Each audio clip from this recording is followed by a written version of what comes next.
9 years ago, I had 7 strokes in a 2 week period. After the seventh stroke, I ended up in the hospital for 3 months. Couldn't walk, could barely talk, couldn't do anything. I couldn't do anything. But I managed to get in trouble. And if you get into trouble, they don't ever leave you alone. In fact, at night they make you sleep on this piece of wood that has sensors on it. So if you do anything, you're in trouble. So I didn't go out with troublemakers.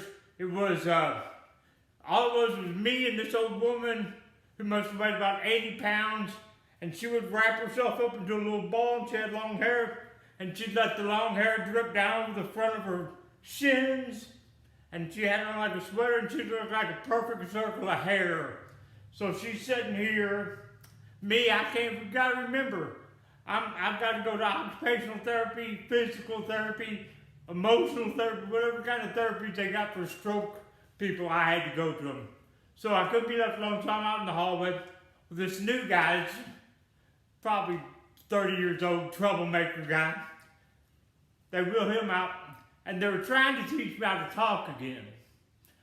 I'm still not a very strong talker, but so they wheel him out, and they put him next to me. He's not hip to the routine yet. He doesn't know he's going to get left out there for a half an hour till his next session starts.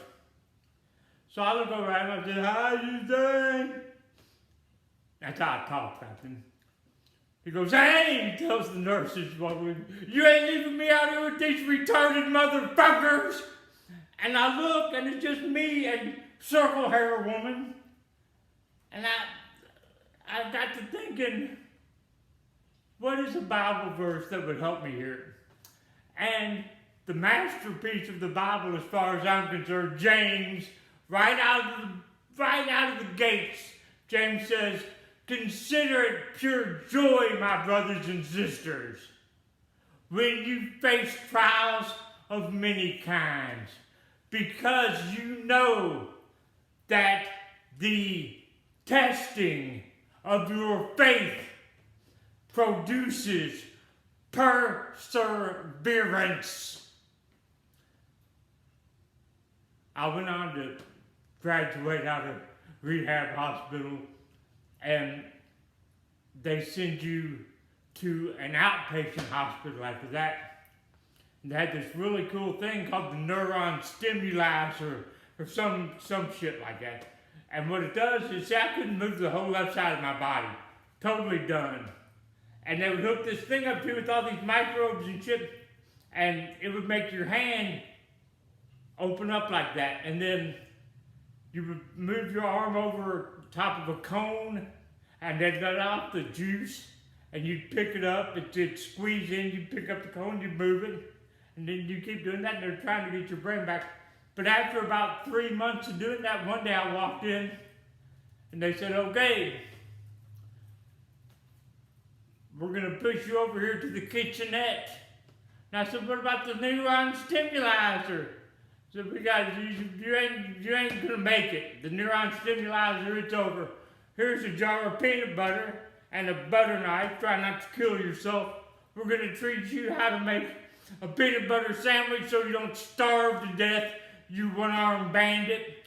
And it was at that moment that I understood what perseverance meant. I've got to keep embracing these trials in order to persevere. And I'm to the point now, that I understand that it's pure joy facing up to this stuff. The funny thing is, I was in bad shape back then, but today, I know I'm all right now.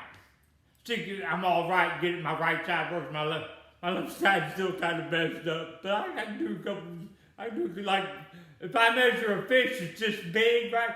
Used to be all the fish I caught were this big. Come on, you guys, give me a break. I'm like handicapped or something.